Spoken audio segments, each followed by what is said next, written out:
Well, my dad was in the Air Force, so I got these complimentary pictures when I was about 4 years old of Apollo 11 that he got, I guess, as an officer to kind of commemorate the event. And I put them up in my bedroom, about maybe 10 or 12 9 by 12 color pictures of it. And I saw them every day from about 4 to 14. They were always on my wall, no matter where we moved. And then about age 14, I was watching a program called PM Magazine, kind of a syndicated news magazine program, and they had a guest on there by the name of Bill Casing, who used to work for Rocketdyne, a contractor at NASA, during the development of the Apollo program. And he asserted that the moon missions were fraudulent, that they did not have the capability to go to the moon, and therefore they left, like in a poker game, to pretend that we were more advanced than we really were. I was an open-minded 14-year-old, so I thought, I never thought about that. Let me go and take a look at these pictures again.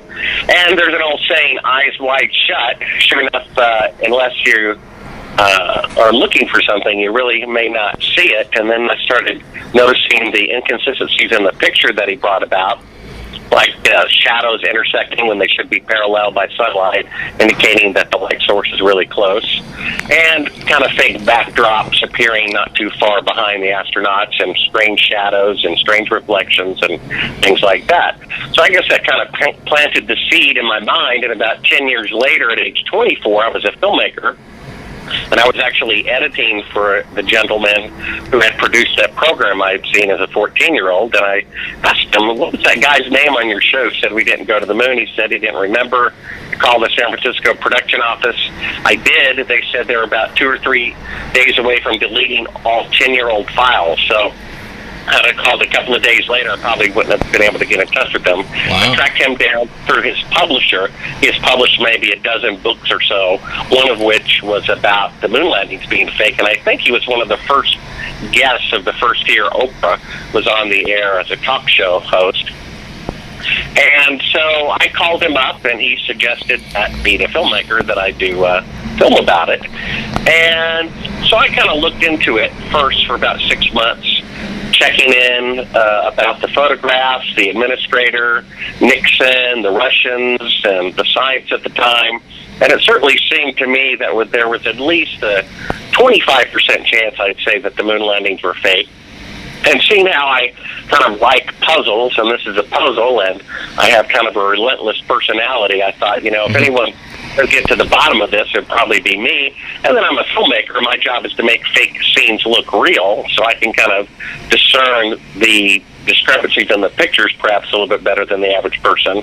And after 6 months of looking into it and figuring there's at least a 1 out of 4 chance the greatest man event in human history was completely fraudulent, I turned down the project, fearing that it could be dangerous in the event they didn't go, and I start bothering people and stirring up dust. I thought it could be hazardous to my health. Right. And I thought, I want to have a wife and family someday. I'm a liar. Everybody's a liar. Why should I risk my life for someone else's folly? And then about 5 years went by, and I started reading the Bible, read it from cover to cover. Not that I really understood it, but I did agree that there is a right and a wrong, and that there is a judgment, there is a God, and that if the moon landings were fake, I realized that would actually be more of a significant event historically than if they had actually gone. You had the two possibilities of being real, actually having the capability to go to the moon, plant a flag, and come back, or not having the capability, not having the humility to admit it, embezzling billions of dollars, killing people to keep it a secret. That would actually be more profound historically than if they'd actually went. And I realized I'm going to die anyway, so I might as well go out in a blaze of glory and figure this out.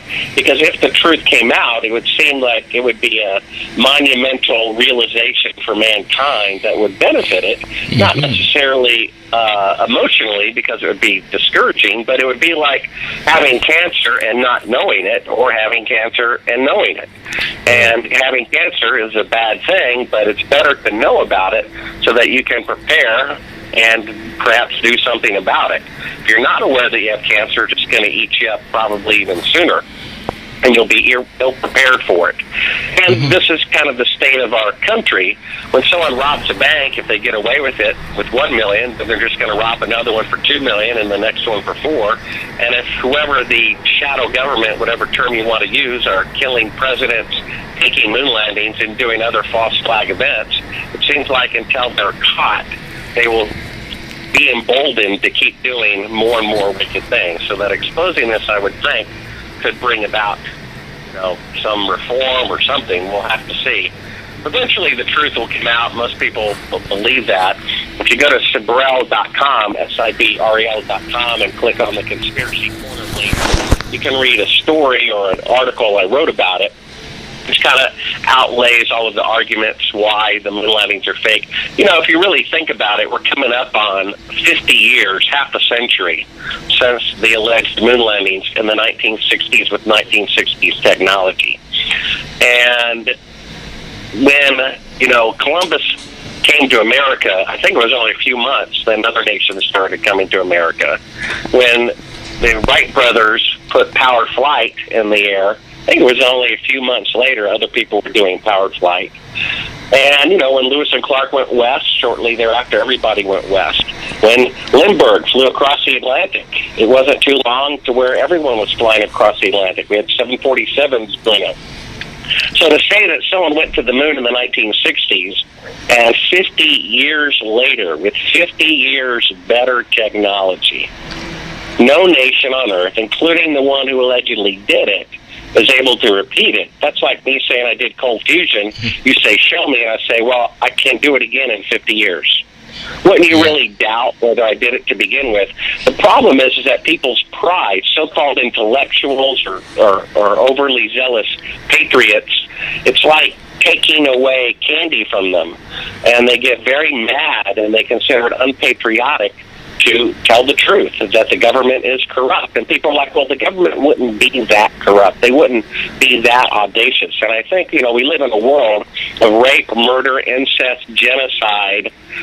Why is faking a scientific accomplishment so preposterous? People have done that with Nobel Prizes and had to give them back.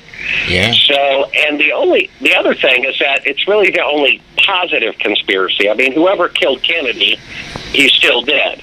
Whoever did 9/11, 3,000 people are still dead. But this is a positive conspiracy. It's probably the only positive conspiracy that I know of. And so trying to take that away makes it a negative that it's actually never been before. And it's the pride when someone's, an alleged intellectual or scientist, they somehow feel like they participated in the moon landing. Right. It's like people who watch a football game and say, we won, when not a single player is from their own state, when they weren't even on the field. So they weren't even in the stadium. So I'm going to say we won, but it's still we humanity, we America, we intellectuals, we scientists, we, whatever, went to the moon, and they kind of put themselves in there as a form of their own accomplishment. And they don't want to take that away. It'd be like me trying to take away your college degree that you worked hard for and earned, and I'm taking this away from people. Unfortunately, people what's really amazing is that people get really mad. I mean, if you said Wendy's is better and I said McDonald's is better, and you were going to kill me or punch me because I said McDonald's was better, you would think that'd be a little weird, wouldn't you? All I'm saying is I have a different opinion than people. I think the moon landings are fake. They think they're real, and yet people foam at the mouth and threaten me with violence. There's a saying from a movie. It says, the likelihood of one individual being right increases in direct proportion to the intensity to which others are trying to prove him wrong. Yeah, I think that's a great if I were an astronaut and some guy came up to me and I really walked on the moon and I said, swear on a Bible that you walked on the moon, I'd say, sure, I'll swear on a stack of Bibles. Do you want me to sign an affidavit? Are you okay? Why would it make me mad? I don't see why. It would make me laugh.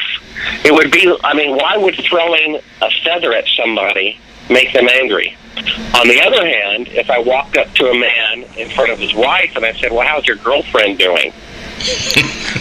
Now, that would make him mad, you see, because now I'm exposing that in front of his wife. And so when I walk up to these astronauts who have this lifelong reputation with their spouses, children, grandchildren, colleagues, companies that they work for only because they allegedly walked on the moon, and then I point it out, then they get mad. It's because I'm speaking the truth that they get mad. If what I was saying was preposterous, why would they care? Yeah, for sure. I want to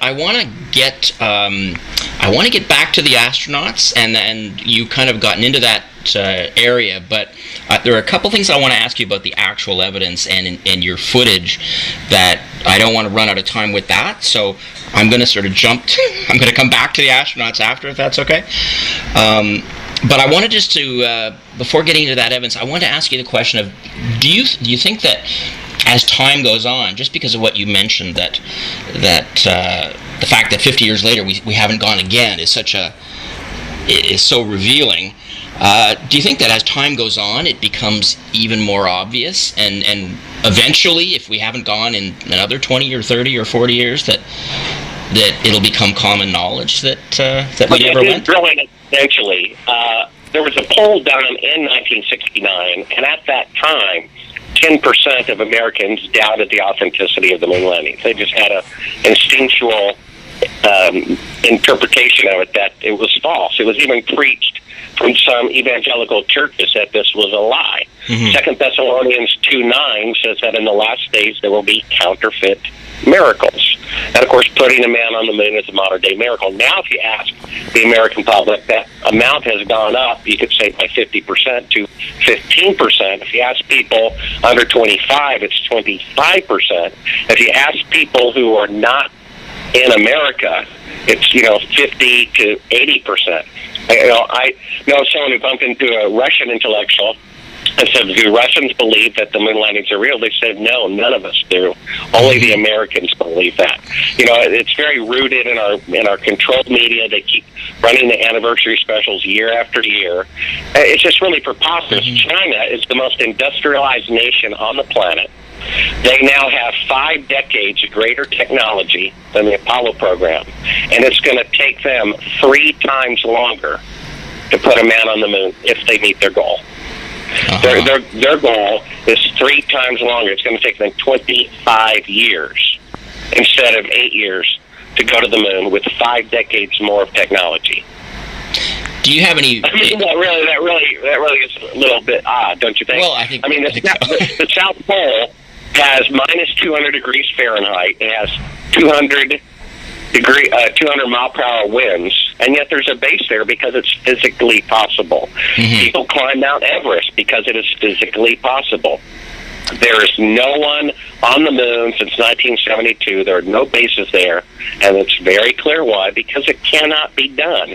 Now, if it cannot be done today, how could it possibly be done with 5 decades older technology? Technology does not go backwards unless the moon landings are real. Right. Then, for the first time in history, technology went backwards.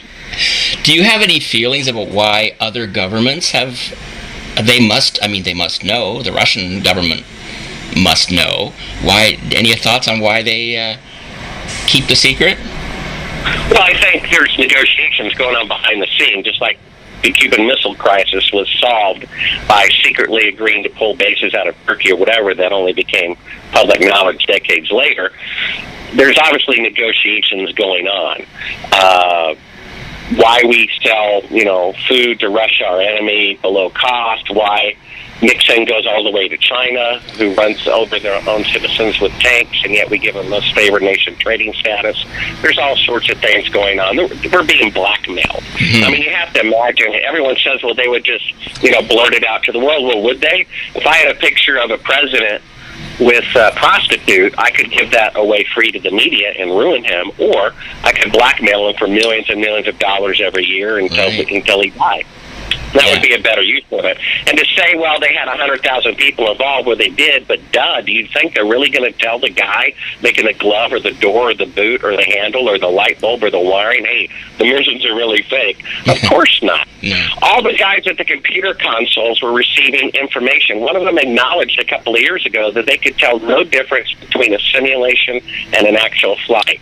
And in my film, a funny thing happened on the way to the moon, which if you go to Sibrel.com, SIBREL.com, click on the YouTube link, go to a funny thing, there's this shot going past all the computer consoles right before the launch. This is like 10 seconds before the launch, and all of them are kicked back watching television like the rest of us.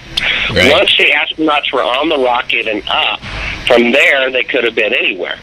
And this footage reveals that they were, bouncing information off the moon and pretending to be further away from the Earth than they really were. They were on the rocket, they went up, but they simply never left Earth orbit. The only time a human is said to have left Earth orbit would be going to the moon. People don't realize that the space shuttle only goes up 200 miles. Yeah. If you had a foot globe, that would be a half an inch above the globe. Pick a town that's 200 miles away from you. That's how high above the Earth the space station or space shuttle goes. Right. But the moon is 30 globes away instead of half an inch above the globe. It's 1,000 times farther than Earth orbit. It's completely different realm. And of course, there's galactic solar radiation and the Van Allen radiation belts that you'd have to go through.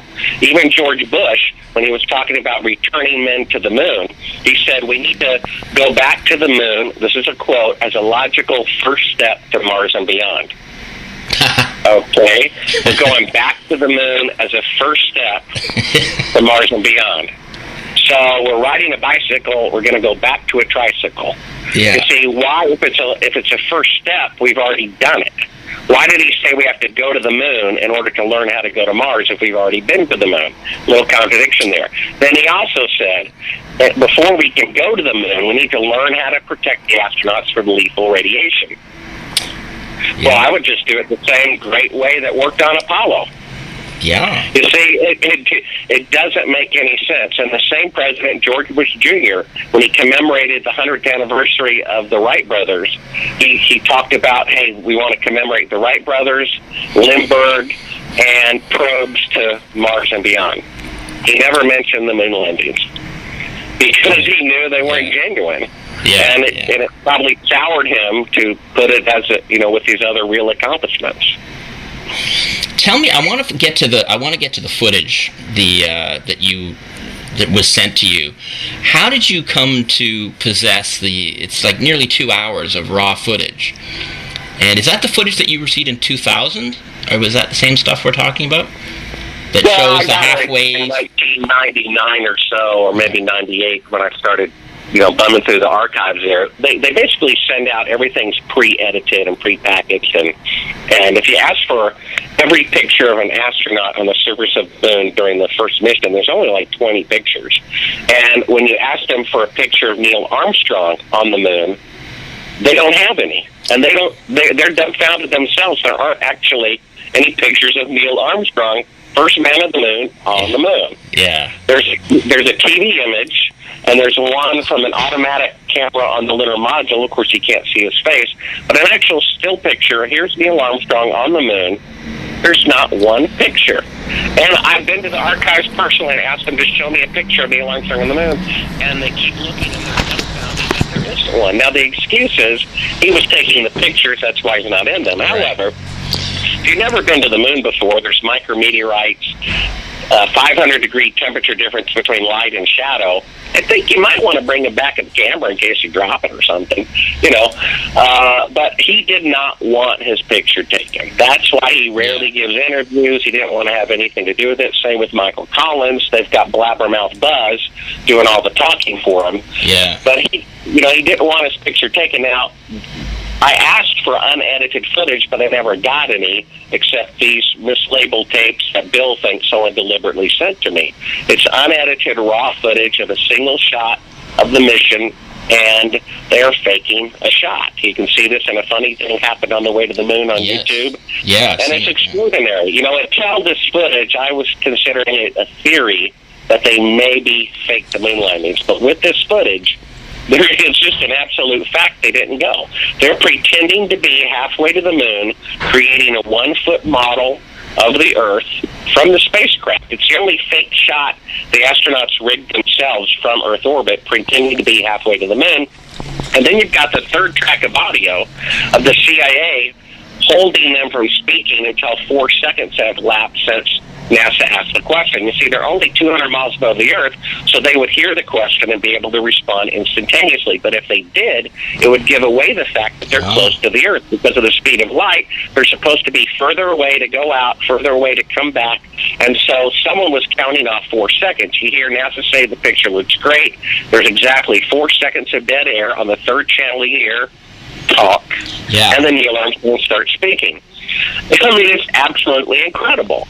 And then when this footage came out, there's the CIA or whatever their department is, they created a company called Spacecraft Films that allegedly released most of the footage that I showed and said, "Gee, there's nothing to it. It's not what Mr. Sabrell says. It's just that." Well, at the very beginning of it, the alleged unedited version, they actually edited out talk. They were trying to prove that there was nothing, outrageous or false about it, and yet they deleted the very part that proves that it's false. And this is the 2002 footage we're talking about that they released. It was a couple years after. Yeah, and if you pop in the opening of the tape that I show in the film and pop in their DVD, they deleted the track of the CIA. They removed that audio. Now, if my footage proves nothing whatsoever, why are they monkeying around and editing out the very part that proves that it's fake? Uh-huh. You know what I mean? Yeah. If talk means nothing, why didn't they leave it in there? They deliberately removed it because it proves that I'm right. It proves that there are 3 people on this radio frequency. According to NASA, there's only 2. But there's 3 on there. And it's a completely different audio EQ than NASA or the astronauts. And he's telling them when to speak after 4 seconds go by, because they're still in Earth orbit, as the tape proves. You can see the bright Earth out the window. You can see them creating this 1-foot model using the backlighting of the window, turning off the speed. You can see them lying, saying the TV camera's lens is at the glass of the window to shoot the tiny Earth far away, which would have to be if they're halfway to the moon, when in fact it's 10 feet back away from the window. You know what I mean? Yeah. It's absolutely outrageous. And they're faking being halfway to the moon, which means they couldn't even go halfway. They could not leave Earth orbit. Now, I want to ask you a couple of details about this, because I've watched it a few times, and I'm trying to make sure I completely understand what I'm looking at. You mentioned like a 1-foot model. Now, are you suggesting that something was put in the window, or like, because there's another film, there's the What Happened to the Moon footage that shows it like a transparency, and is that the same thing? Well, it's either a section of the Earth outside of the circle of the window, and the border of the window appears to be the border of the Earth, or a couple other people who've looked at it believe they took like a transparency, like a positive shot from an unmanned probe, and they put it in front of the window, and it was backlit by the Earth sun reflecting. Either way, they're using the window to create a 1-foot model of the Earth, either a section of the Earth out the window or transparency backlit from the Earth. Either way, it's a model. You can even see when the astronaut's arm, you can see hair on his arm crosses in front of the Earth. Yeah. Now, if the lens is at the glass like they claim, then that must be somebody not wearing a spacesuit outside of the spacecraft, which would be very dangerous. Or it's perhaps the arm of God moving across the Earth. Or the only other explanation is it's still inside the spacecraft and it's a 1-foot model. And then I should have done a split screen, the part where they say they're 130,000 miles out, and the very end of the day where the lights come up. I mean, right before the lights come up, the Earth is the exact same proportion when they say it's 130,000 miles out, and then the lights come up and you see the camera's never been at the window. It's been at the back all the time, and they're using the window to create this, appearance of the Earth floating in space. It's completely false. And it looks like you're seeing blue coming through the window. It doesn't just look like light. It looks like you're seeing the Earth. Is that what you feel Yeah, that we're when the seeing? sun hits the Earth, when you're on the daylight side of the Earth in Earth orbit, and the sun's hitting it, it's extremely reflective. Of course, because most of the Earth is water, and the clouds are white, and so a lot of that light is just bouncing off like a mirror right off the Earth. So it's actually Earth shine. That's sunlight reflected off of the Earth. It's very bright. It's almost as bright as the sun itself. If you're looking at it, it would probably cause your eyes to sweat. And, you know, it's a pretty little clever fake shot that they did, but it proves they didn't go to the moon. What do you think you would First really thing see ever coming? happened. Well, yeah. What do you think you would really be seeing if you were actually halfway to the moon and you were looking out a window and you saw the sun? Do you think that it would be a lot less bright coming through the window than what we see in that shot? Well, I think it would probably look similar to the fake shot that they, you know, edited and showed the best part of. I think perhaps the proportion wouldn't be that small. They had a zoom lens, and they were kind of zooming in and out and making the Earth different sizes to say we're this far away and that far away and so forth. If you're standing on the moon and you're looking up at the Earth, you got to figure it's going to be 6 times bigger than the full moon is here on Earth. Yeah. So it would actually be pretty big. So the proportion that they showed would be actually way past the moon. So, you know, nevertheless, that's what they did, and that's what looked convincing enough at the time, and no one questioned it. What? People wanted to believe that they went. They had no reason to think that they would lie about it. I mean, you know, and Nixon was very well respected president, and everyone wanted to believe. They needed a pep rally during the Vietnam War protest, something to cheer about. People wanted to believe it. Yeah, it took. So they did. It took our focus away from a lot of the really negative stuff that was going on, though it's the war in particular, right? Yeah, and it's amazing. People say, well, I know it's real because I saw it on TV. Isn't that amazing? Yeah.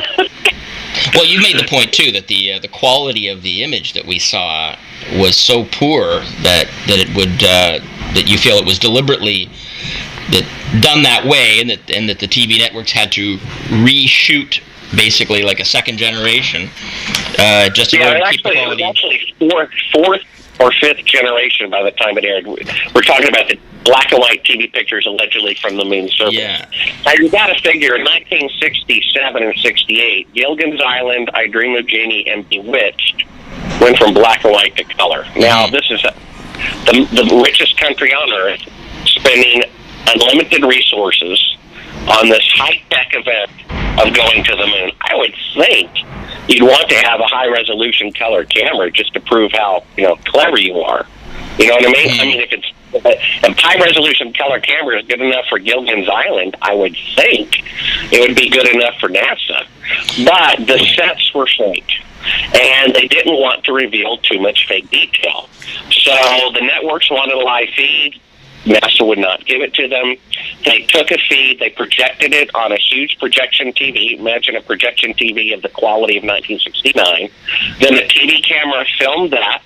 Then that was put to a TV screen. Then another TV camera filmed the TV screen, and that is what went out to the network. Yeah. And so they deliberately degraded the quality of it. Now, I think it was 2001 or so, Ron Howard did an IMAX film commemorating the moon missions. And he went to NASA and he asked for the original tapes to be transferred super high definition IMAX. A few days later, that was when they lost all of the videotapes from all of the TV transmissions from all of the moon missions. Now, I estimate these reels, I think they're called DLT tapes, but I think they're 2-inch data, kind of like an analog videotape, kind of like what they use to record All in the Family with. Pretty high quality. And they're pretty heavy reels. They're about maybe 10 to 20 pounds each, and it probably, I would think, at least 1,000 pounds of them somehow mysteriously disappeared from the medically sealed NASA National Archives. I mean, we have copies of the Declaration of Independence and the Constitution that are more than 200 years old. You'd think we could keep some videotapes that are like 30 and 40 years old So Ron Howard was about to show them at 4 or more times greater than the resolution that had ever been seen. They panicked. That's when they lost them, and they deliberately disassembled the only machine on the planet that could ever read the tapes in the event they were found, and threw all the parts away. Now, how do we know that they did that? Did they announce that they had done that because they didn't feel they needed them anymore? They admitted that they lost the tapes. They admitted that they disassembled the only machine that could ever play the tapes in the event they were ever found. So basically, Ron Howard's film, which is supposed to be about the moon landings, 95% of the film are reenactments on a set, rather than the real footage. And some of the footage, he shrinks down to like 10% of the screen because the only copy he could find was off of a VHS tape at Blockbuster. You can even see the VHS tracking line at the bottom, and that's why he reduced the size by 90%. And made 95% of the film reenactments. There's actually very little footage available of the moon missions, to his surprise, to everyone's surprise. And it's pretty sad. They keep trying to say how great it is, but eventually the truth will come out. Everyone's going to look like a fool, and the government's, so whoever's going to be president at the time is going to say, well, it wasn't on my watch. I don't have anything to do with it. Well, haven't they? They've lost a lot of things, or they claim that they've lost a lot of things. They've lost lots of moon rocks, from what I understand, and they've lost even manuals for some of the machines that they created for the missions have disappeared.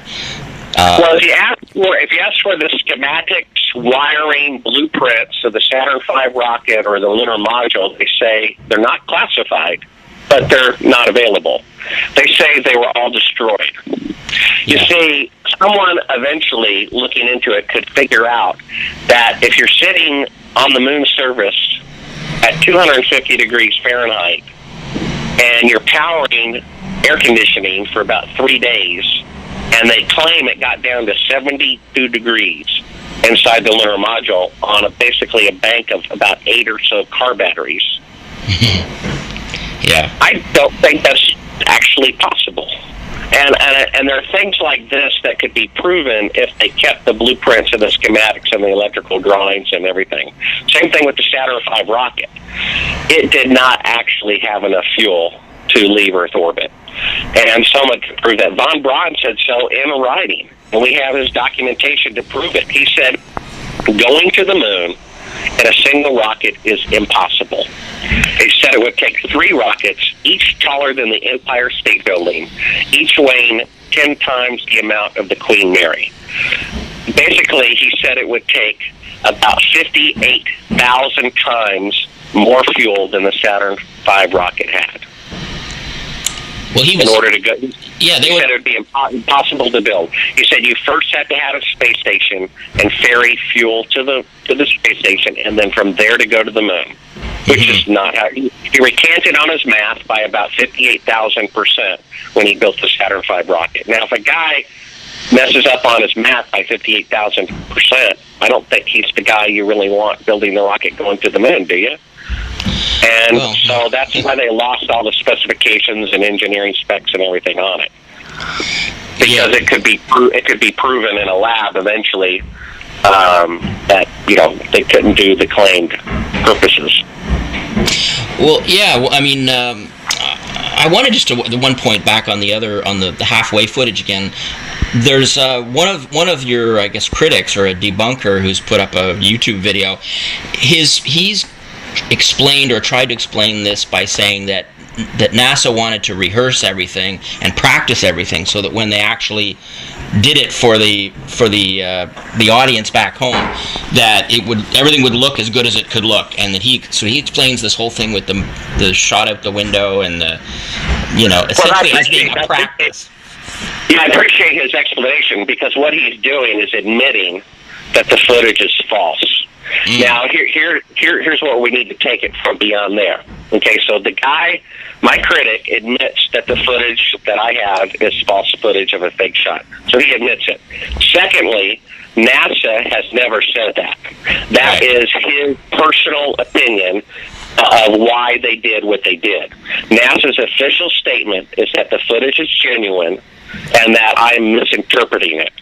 So secondly, the mission cost about $1 million a minute.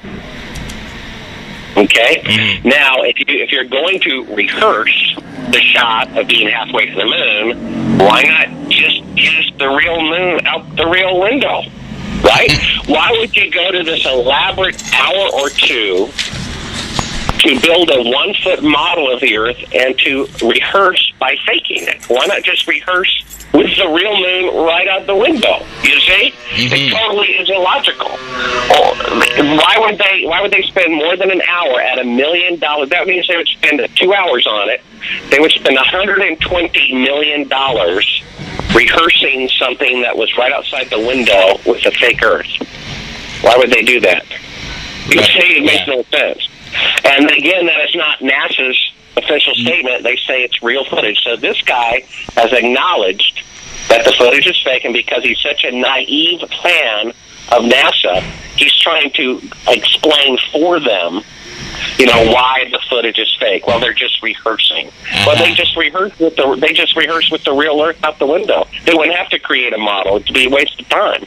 Well, yeah, right, and that actually brings me to the other footage that's part of this unedited footage that you've got that shows them orbiting the moon, but it says it's a test, and it says it was done on July 11th, and yet it shows, what appears to be either they're orbiting the moon or it's a fake shot of them orbiting the moon, but why would they do that? Why would they have a fake shot of the moon on July 11th?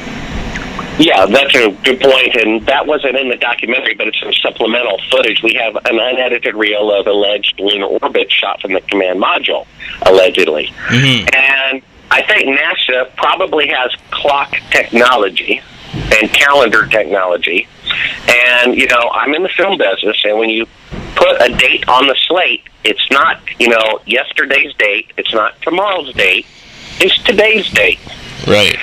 So this footage, now this original slate was always edited out for the few seconds that they liked of the fake shot, and showed we have the unedited version with the original slate, and it shows that lunar orbit was shot, whatever the date is, 9 or 10 days or whatever it was before they even left for the moon. So somehow they're orbiting the moon before they left, which is a pretty good thing to do.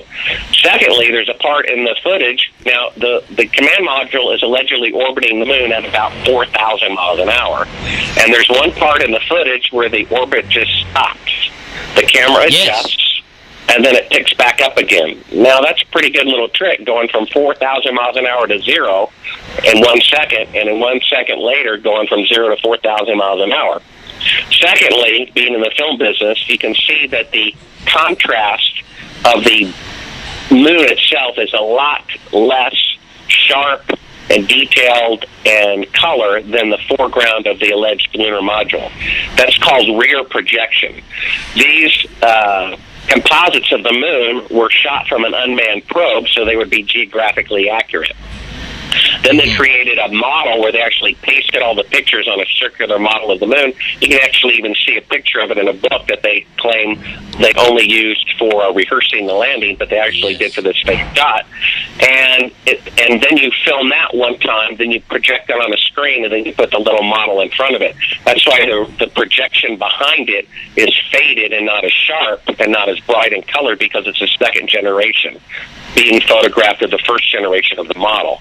Thirdly, the slate also says on it, test. Well, that's a film term. What that means is special effect. When you're doing a special effect, they're called tests. And you keep doing another test and another test and another test, and you use the last test is the one that you use. And the special effects, or the director will say, no, make it bigger, make it smaller, make it faster, make it slower, make it brighter, make it dimmer. And when they finally get one, the last slate still says test on it. But test means it's a special effect shot, is what it means. Uh-huh. There's another shot in there that struck me as well, where you can see one of the astronauts. I don't know if it's supposed to be Aldrin or Armstrong, doing something, and it's from this camera that you mentioned that's mounted on the lunar module. That's taking frames. I don't know if it's every second or less than that, but you can actually see in one of the shots very clearly, you can see his face through the visor. And it just strikes me that on all the other shots we've seen of any of the Apollo missions, you can't see anyone's face. And why can we see it in that case? Yeah, they're supposed to have a gold visor on top of it because the sunlight, allegedly, on the moon is 20 times brighter than it is on Earth because they have no atmosphere. So you can imagine you could go blind looking at it. So they have these gold visors on there, which would basically be like looking through a welder's torch or welder's mask. Right. And when they were actually in the studio, it's not anywhere near that bright, and they put the gold visor down, they wouldn't be able to see. It would be pitch black to them. So they lifted it up, apparently to move around and not fall over or bump into something. Also in that footage, you can see that they're pointing to somebody off camera. They're giving them like hand signals, and they're pointing down to their footprints. They're walking around in circles, and they're kicking up dirt back over their footprints as if to do another take without showing that they had walked there before. Now, again, if this is costing $1 million a minute, I don't think they're going to walk around on the moon kicking up dirt and doing the same take over and over again. Yeah, I saw them doing that. I didn't realize that I didn't see the hand signal. I've got to. It seems like they're pointing to somebody off camera, saying, "Hey, look at this part of the set here. Look at the dirt here. There's something here that you need to do. Either fix it, or make sure we do it right, or don't show this, or something like that." So, do you think that was part of what was not really NASA really wouldn't have wanted you to see? This is part of the unedited reel. This is unedited footage. Again, nobody has ever got unedited footage that I'm aware of except me. And even though I specifically asked for it time and time again, I never got it until friend Bill's apparently sent it to me from NASA. And they don't want people to have unedited footage. In fact, at the beginning of the tape that proves that they didn't go, it says, big warning, do not show this to the public. Right. So, they wanted to make sure no one made that mistake. And so I got it, and it proves they didn't go to the moon. It shows fake shots, special effects shots, third channel of audio, the CIA telling them to wait 4 seconds before they answer so that it appears they're further away from the Earth.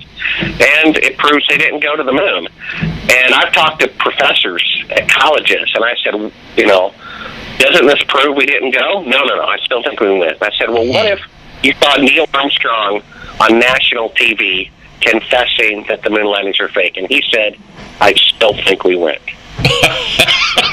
Now, this is a college professor teaching people at the university level, and he says if an eyewitness of the event told him it was fake, he would still believe that the moon missions were real.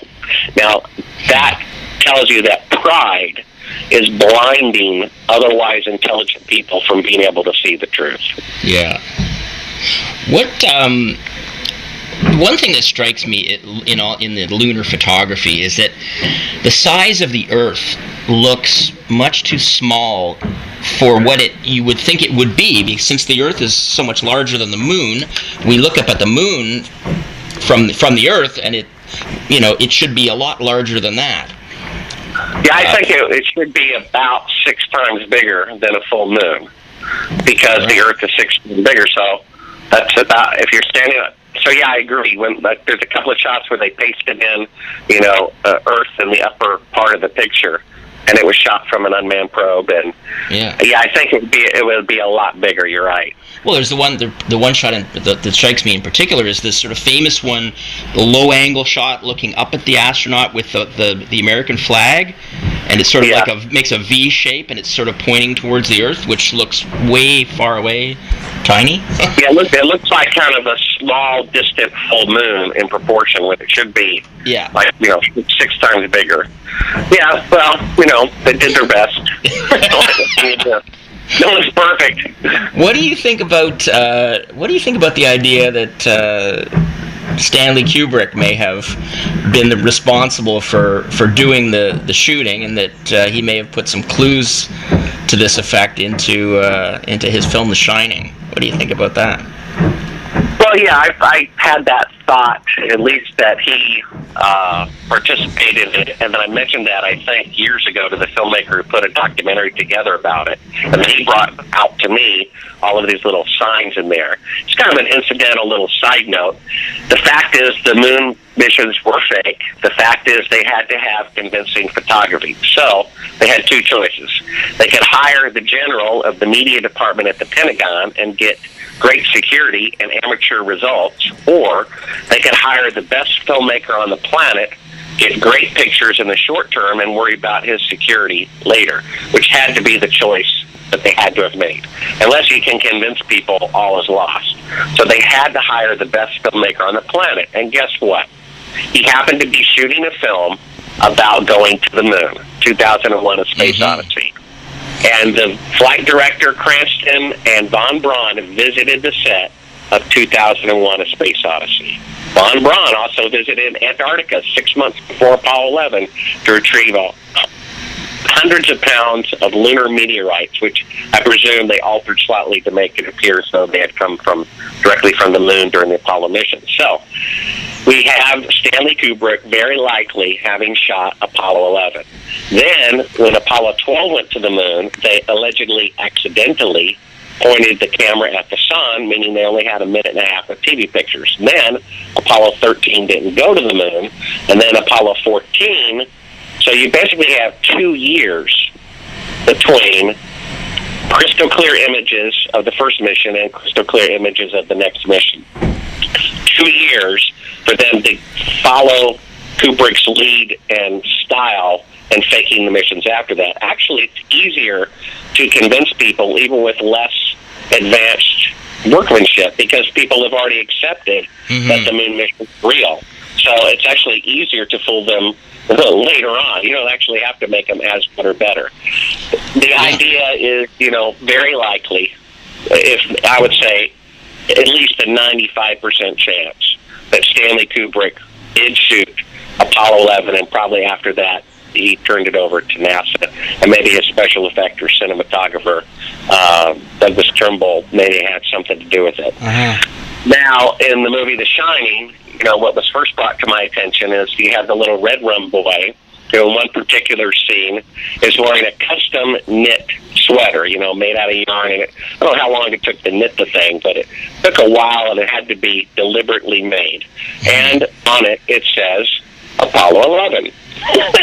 And then he's standing up, which represents like the rocket launch. And if you look at the pattern of the carpet, it's pretty similar to the pattern of Pad 35A or whatever they launched from out at the Kennedy Space Center, whatever it was called at the time. And then, another thing that the guy pointed out to me, then he goes to room 237, and I think in the book it was something like room 213, but Kubrick changed it. And it's funny, Stephen King gets so mad because he changed the room number. Get over it. But in any case, he changes it to 237, and at that time, in the encyclopedias of that day, it was 200. The medium distance from the Earth to the Moon was 237,000 miles. Right. So you have this launch pad pattern in the carpet. You have the little boy with a rocket that says Apollo 11 standing up or launching, and then he's going to 237,000 miles away, room 237. And then there's like the eagle on the desk, and a lot of these things are, I think, read into it way too much. But if a third of them are true, it's still highly significant. Well, one thing we know about Kubrick is that nothing appeared in his films without it being put there on purpose. So that is true. Whatever he wanted us to get from it, was not accidental. Well, there's actually a shot in Clockwork Orange that actually looks very similar to the set of the moon landing, at least lighting-wise. There's a scene where the main character and his three cronies are in a rundown theater, and they are having a gang fight. And the way that they did the lighting to look interesting on the moon and convincing is they put the lights fairly low to create these long shadows, kind of like really, sunset horizon lighting shadows. And there's a scene where they have like rocks on the ground where the two gang members are facing each other in A Clockwork Orange, and the lighting is really low, and there's rocks on the ground, and it looks exactly like the same lighting in the moon pictures. Interesting. I'll have to go back and watch that now. And when they're beating up the old guy, he either says men orbiting the Earth. I don't think he says men on the moon, which is kind of interesting, because in 72, I might be mistaken about this, but in 72, men were already allegedly on the moon, and the guy they're beating up says men orbiting the Earth, but I don't think he actually says on the moon. Maybe he does, but I thought he didn't say it, which was kind of interesting. He only said orbiting the Earth. He didn't actually say on the moon, and if they were on the moon at that time, he would have mentioned it. Yeah. I don't know if there's a clue in there or not. And then, of course, his last film, this is a big clue, was called Eyes Wide Shut. And he had a contractual agreement for it to be released on a particular day. I think it was July 16th, 1999. And the studio didn't really know why he insisted that it open on that day, but he wouldn't sign the contract unless they agreed to it. And get this, he died before the release of the film, so it posthumously still was released on the day that he wanted. July 16th, 1999, Eyes Wide Shut, the 30th anniversary of the launch of Apollo 11. Right. That's an incredible little detail. I think that's a big clue. Now, I talked to his wife for at length, and she wouldn't really say anything, but I got the impression that she knew something and wasn't telling me something. That was my impression. Is there the fact that this was part of this was a contractual thing, is there a way for us to confirm that? Like, is there proof of that, or is that just... Well, you just go on the internet and look at the release date for Eyes Wide Shut. You'll see it's July 16th, 1999. But in terms of of that being part of his contract, though, how do we sort of... Well, I mean, come on. It's Kubrick's last movie. And it's called Eyes Wide Shut. Yeah. and it's his movie, Who Faked the Moon Landing, and it opens on the 30th anniversary of the moon landing. Oh, come on. I'm on board. Don't get me wrong. I agree, but it's nice to be able to nail these things down. He's in charge of the movie, and I'm sure he picked when it was going to be released on. I don't think it's a coincidence that the guy most likely to have shot the fake moon landings has his last movie called Eyes Wide Shut opening on the 30th anniversary of the moon launch. Mm-hmm. I mean, that's not a coincidence. Right? I don't think so, but I don't think it is. But I do want to ask you about, do you believe that clues were deliberately put into the record by people that maybe wanted us to figure this out over time, but they didn't want it? Bill Casey told me that early on, and I never believed him until like the last year or two. Oh, yeah? And I think he's right. I mean, if you look at the most published picture of Buzz Aldrin, allegedly, it's like we can't even see his face, of him standing there with his arm bent. There's like 7 clues right in that picture. Number one, there shouldn't be any wrinkles in his spacesuit if it's pressurized. There should be like the Michelin Man, right? In fact, nowadays, the spacesuits have joints in them because their arms just balloon out, and you can't even bend your arms without having a metal joint in there. Now, because they were designed for 1/6 gravity, when they shot virtually the same suit on Earth, they had to remove the cooling units and a bunch of stuff to bring the weight down so the guy wouldn't fall over backwards. Well, the thing isn't pressurized. It couldn't be, because if it were pressurized, they'd have to have the cooling unit in there, which would be too heavy for Earth gravity, and he'd fall over backwards, which means cooling unit is out, which means it's not pressurized, and that's why the suit has all of these wrinkles in it. Plus, he's just standing there leisurely with his arm bit at 90 degrees. Again, it's not pressurized. Then if you look in his faceplate, you can see an angular shadow that's kind of halfway between a light shadow and a dark shadow of the wall behind him. The actual wall that's like 14 feet tall behind him, casting a secondary shadow. Then he's lit up, by what's called an umbrella light. The sun's behind him, so he should be pitch black, but he's lit up. It's, I went to this wine tasting once, and the guy could tell you from the guy who taught the class what kind of wine it was, how old it was, from what province in France it came from, and I'm like, are you kidding me? But I can tell you what kind of light is being used on him. It's called an umbrella light, and it's called a fill light. Rather than putting a light directly on him, they shoot it the other direction into a reflective umbrella, which then bounces back onto him, and that's what's causing the detail in the front of the suit. They wanted a nice-looking picture. So with the sunlight behind him, you couldn't see any detail on the picture, which is what would have made it look realistic. But they were so greedy to show off, his suit or whatever, they actually put a supplemental light on it. According to NASA, because it's 20 times brighter on the moon than the Earth with no atmosphere, they took no lighting equipment, no flashes. Yeah. But in some of the pictures, they have a huge boulder, and the shadow is just like dark, deep, coal black. Yeah. And yet, in this picture, his shadow is not black at all. It's even a shot. The door of the lunar module at Apollo 11 was on the shadow side. Yeah. And it's so bright, and it's even recessed. It's like in a crevice. Yeah. You know what I'm talking about? It's I do. I know the shot you mean, yeah. It's inside, and it's bright enough to where you have to squint your eyes. How did you get a bright light in this dark cavity of the door well on the shadow side of the lunar module? Yeah. It's not possible. Unless, of course, you're using electrical lighting. Then it would be possible. Then you have shadows intersecting at 90 degrees in some of the pictures. Mm-hmm. I mean, give me a break. Yeah. I mean, the sun is 92 million miles away. It's 1,000 times greater in diameter than the Earth. My shadow and your shadow, they're always going to be parallel with one another. My shadow and the lunar module shadow, they'll always be parallel with one another.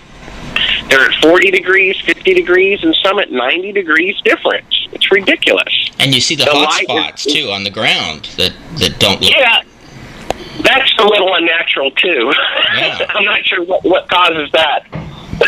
Well, you don't see that on the Earth, do you? You don't see hot spots on a sunny day. On one person's lawn is more brightly lit than somebody else's lawn, unless there's clouds. So it looks pretty unnatural for sure. There's a couple of things in the later. You mentioned the later missions. Maybe they didn't have to be as careful, and it made me think of two things.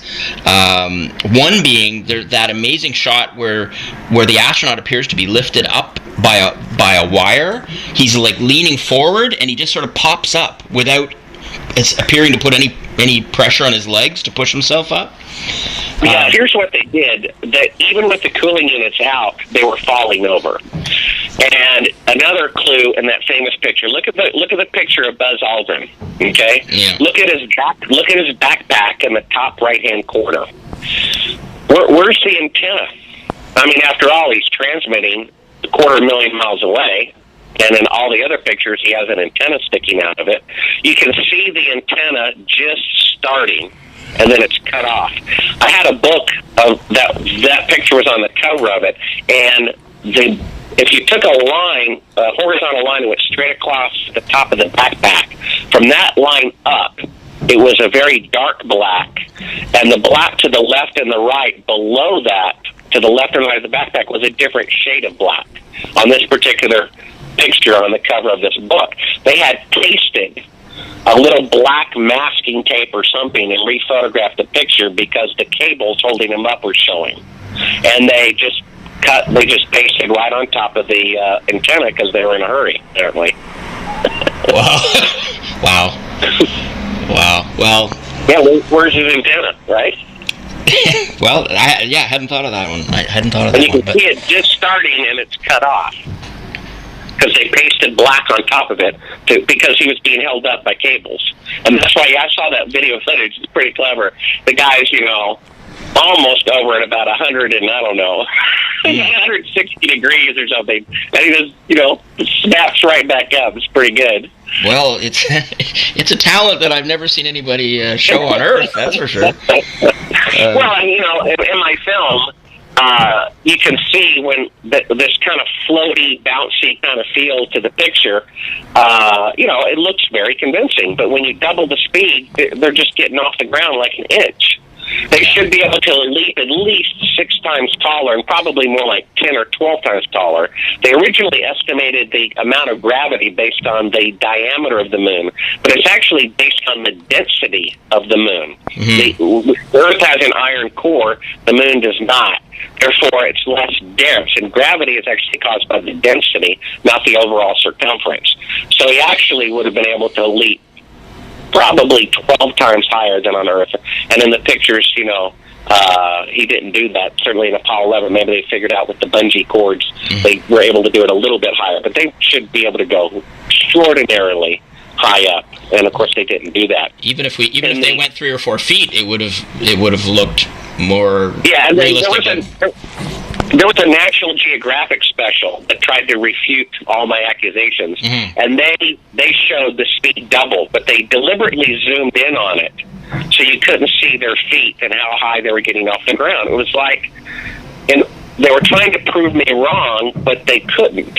If they showed the footage like I showed it, the same shot with the speed doubled, because people would see that they weren't getting off the ground. So when they doubled the speed to prove it didn't prove anything, they actually zoomed in beyond the feet, so you never saw the feet and how high they were above the ground. Additionally, they went out to a desert at night and put a spotlight and said, we're going to recreate, how it looks on the moon and see the shadows intersect, so I'm wrong. They were actually proving me right. They proved that it was shot by an electrical light. Why didn't they just go out to the desert during the day and light it by sunlight? Do you see this? Yes. They actually proved me right while they were telling people that they were proving me wrong. Can you see the psychological tactic in that? They went out to a desert at night. They had people dress up in spacesuits. They put a spotlight on it and said, see, the shadows intersect, so I'm wrong. Yeah, that's the opposite. They were proving that the shadows intersect because it's an electrical light. Right. If they wanted to see what it looked like, why didn't they just wait 12 hours? Sunlight, yeah. Photograph it with the sunlight. The same thing on that show Mythbusters. They made a little set. They made a little moon set with models, and they lit it with a spotlight and said, look, the shadows intersect, so I'm wrong. Well, they're actually proving me right. Well, it was the fact that it's lit by an electrical light source that is close. Yeah. It's the proximity of the light that makes not necessarily 2 light sources. It's the proximity of it. Right. I mean, if there's a spotlight and you're to the left of the spotlight and I'm to the right of the spotlight, even though we're both 10 feet in front of it, the shadows are going to go in different directions. Right. That's why they intersect, because the light source is extremely close. If the sun is 92 million miles away and 1,000 miles wider than the Earth, the shadows are always going to run parallel. It's amazing. Yeah. These people use electrical lighting to reenact the moon landings and say, see, the shadows intersect when they're lit the way they're supposed to be, which proves that they were lit by electrical lighting. I don't know why they just didn't take their little models and set them out in the parking lot in sunlight. Yeah. It's absurd. All the while they're lying to people, they're actually proving that the missions are fake and telling them no, it actually proves that they're real. It's amazing. Well, the footage, the moon footage, the alleged moon footage shows examples where the 2 astronauts are a few feet apart from each other, and one of them looks like about a 10-foot long shadow, and the other one has like a 20-foot long shadow. So the shadows end up ending at the same point, but they're not the same distance away. Which of course wouldn't happen with the sun. Right? You wouldn't get different lengths of shadows from people that are just a few feet apart from each other. Yeah, that's true. So maybe Kubrick left a little of these clues deliberately. Who knows? Hard to say. Well, let me. I don't want to. I don't want to keep you too long here, and I want to finish off. I said I was going to come back to the thing about the astronauts, and I'd like to kind of finish off on that if I can. First of all, I mean, the thing you've noted this, and it really struck me when I first saw it, which was the press conference, the Apollo 11 press conference, where the three astronauts look so incredibly depressed. And it just seems to me, I can't interpret that any other way than they just feel horribly miserable and guilty that they're being asked to lie to people. Is that how you see it? Well, definitely. I only show about 20 seconds of this, and a funny thing happened on the way to the moon. Mm-hmm. And I asked people, what was the most convincing thing in the film? About 4 out of 5 people say the window shot, but about 1 out of 5 say their expressions at their press conference. I mean, imagine the faces of someone in the locker room after they won the Super Bowl. Mm-hmm. And yet, you see their expressions looking down, fidgeting, and looking like their parents just died. Yeah. They were completely unhappy, completely dejected, completely sour, broken-hearted, which is perfect expression if they're being forced to lie about it to the world and to the scientific community about something that they really didn't do. That'd be the perfect expression for it. Yeah. So, what made you just choose to confront the astronauts with this and to prompt the reaction that you got? What made you decide that was an approach you wanted to take?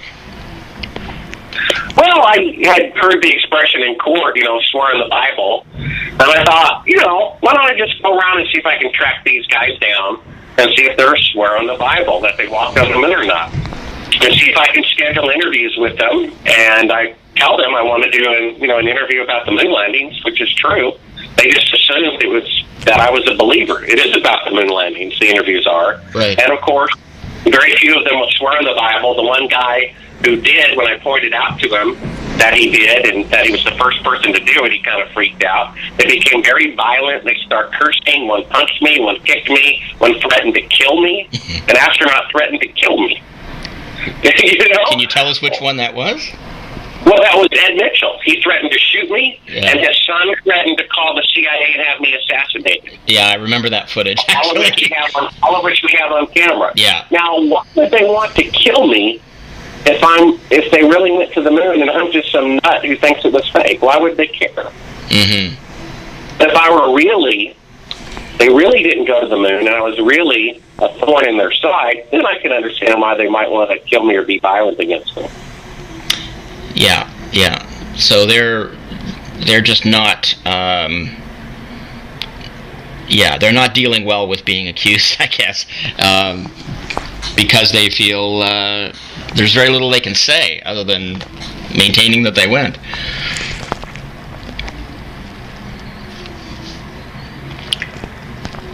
Yeah. So, what about let me know about the Gus Grissom thing too. You feel that that was a deliberate thing, obviously. Well, I've talked to Betty Grissom. I think she's deceased now, for hours. Mm-hmm. And I talked to Scott Grissom, who's his son, and he's a 747 pilot for Federal Express. So, he knows a little bit about aeronautics. Mm-hmm. And they both are absolutely, totally convinced that their father and husband, Gus Grissom, was murdered deliberately by the United States government. Right. Now, they don't know why, but they believe he was murdered. With that is the Apollo 1 fire. I think that was January 27th, 1961. No, I'm sorry, 1967. Right. Where this was the crew that would have been the first crew to walk on the moon. Gus Grissom would have been in the place of Neil Armstrong. And he was complaining up the chain of command that nothing was working. In fact, a few minutes before he died, they couldn't get the intercom to work. And he said, guys, how are we going to go to the moon if we can't talk between two buildings? Right.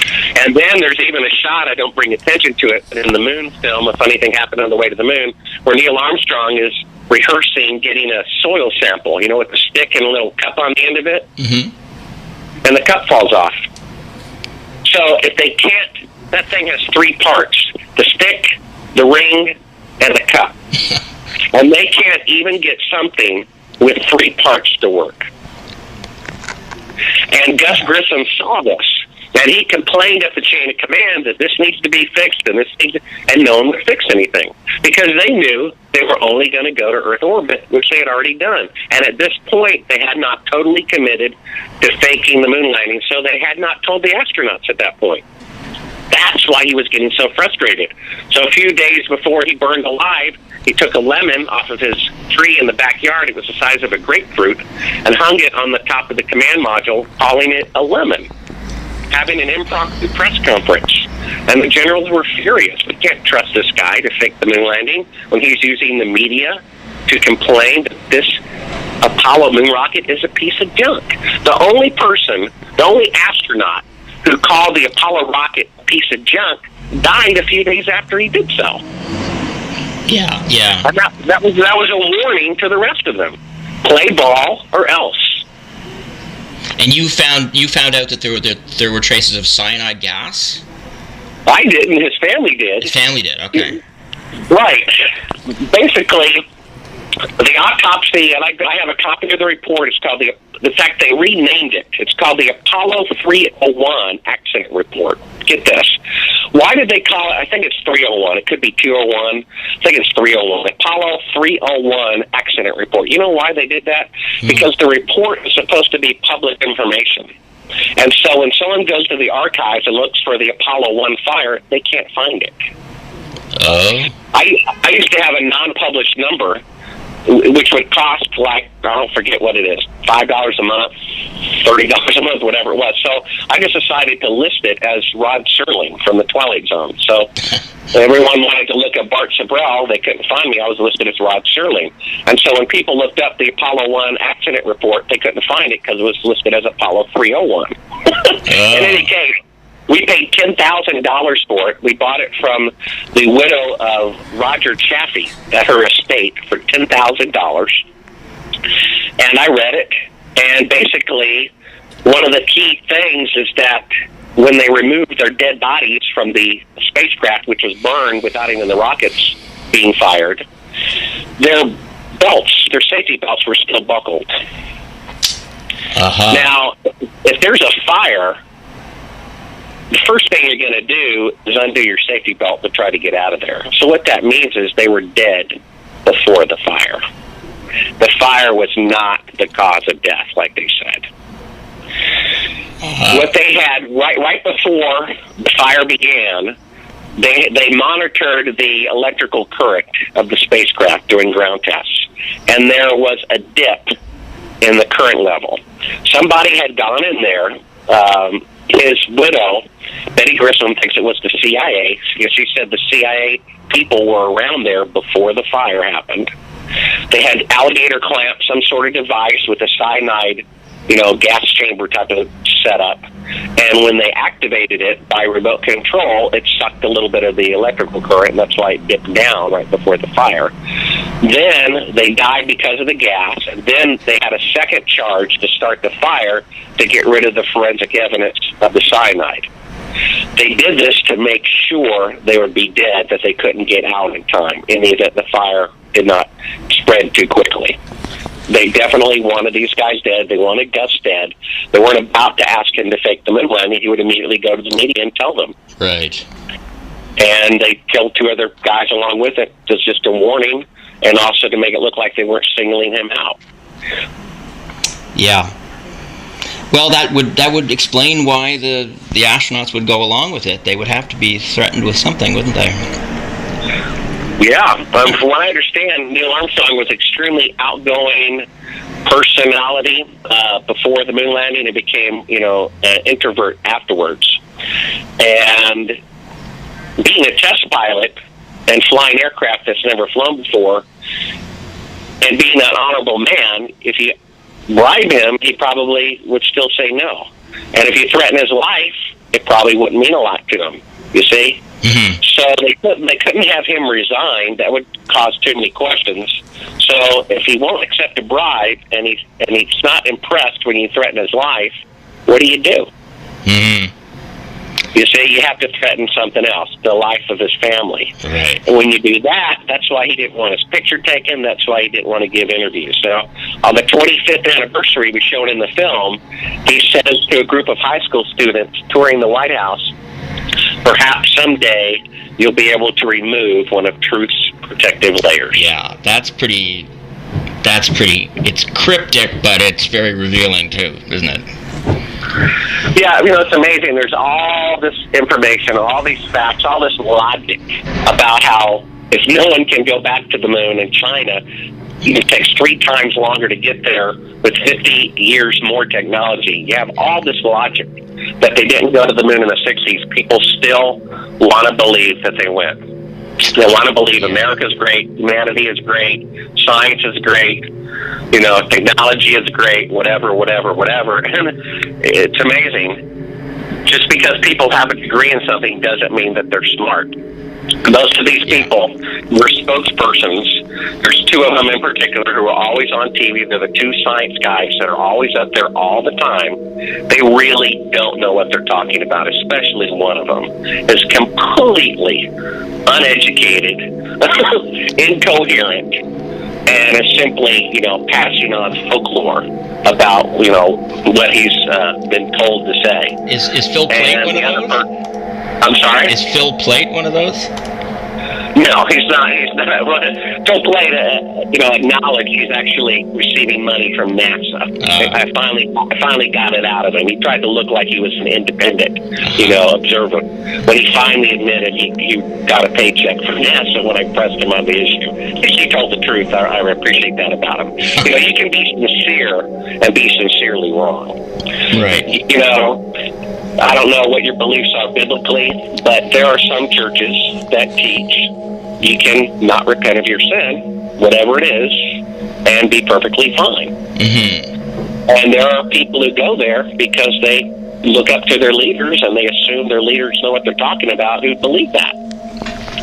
You can be sincere and be sincerely wrong. Yeah. And it happens time and time again. Yeah.